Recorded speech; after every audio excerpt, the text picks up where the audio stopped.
Svanasana. I'm Kelsey, and let's go over one of the most common poses in your yoga sequence, downward facing dog. A couple of suggestions before we hop into this pose. If you aren't warmed up at all, I would suggest maybe stretching through the hamstrings and the shoulders just a tad, because this pose can be a very deep and wonderful stretch for those areas, but if you're not warmed up, it might be too intense. With that being said, we'll get going. So we'll come to a tabletop pose where we pay attention to our alignment. I know. We bring our wrists directly under our shoulders and our knees directly underneath our hips. Look at your fingers, spread them wide. So pointer fingers are parallel with each other, and then we're going to tuck the toes underneath. Good. Notice your spine for a moment. Notice if you can pull the belly in just a little bit to strengthen the core. And as you're ready, we press down through all 10 fingertips, and we press down through the toes, and we begin to lift the knees up. As the knees lift, the hips lift also. And we're sending the hips up into the air, and then we're going to press them back, back, back, back, back. Notice the chest and belly also reaching back towards the tops of the thighs. Good. Keep your knees bent to start. And if you're looking forward, drop your head.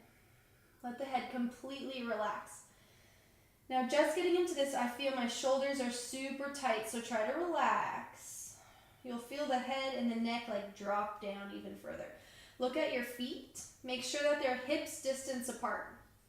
You don't want them together necessarily or too far.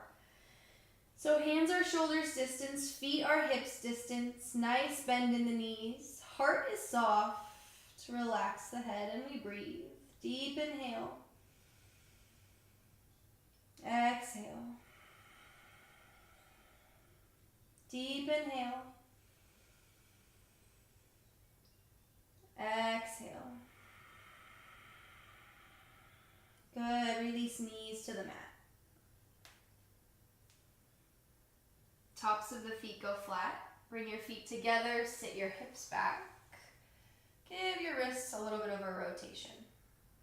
Something I also didn't mention, but stretching through wrists is nice for poses where we're holding weight. We're going to go for it again.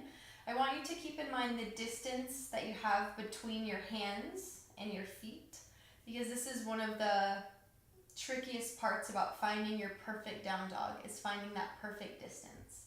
So we'll come once again from our tabletop pose, setting up alignment, wrists under shoulders, knees under hips, fingers spread, engage the belly, tuck the toes under, inhale. Exhale, lift the hips, press them back, knees can stay bent, chest towards tops of the thighs, pull the rib cage in, relax the head, relax the shoulders.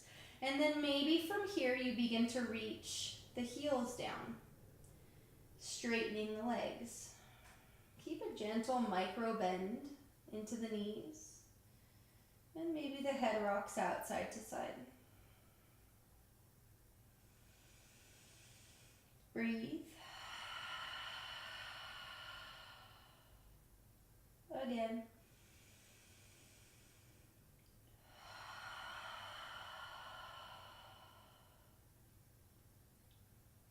Good. Once again, let's release knees to the mat.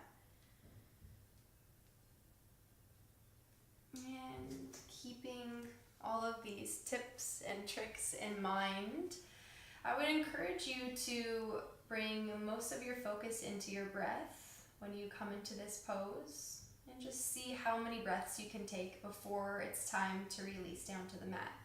And this way you can grow or build strength up for this pose, as it really is one of the most common poses in our Western yoga world, as well as it's considered a resting pose.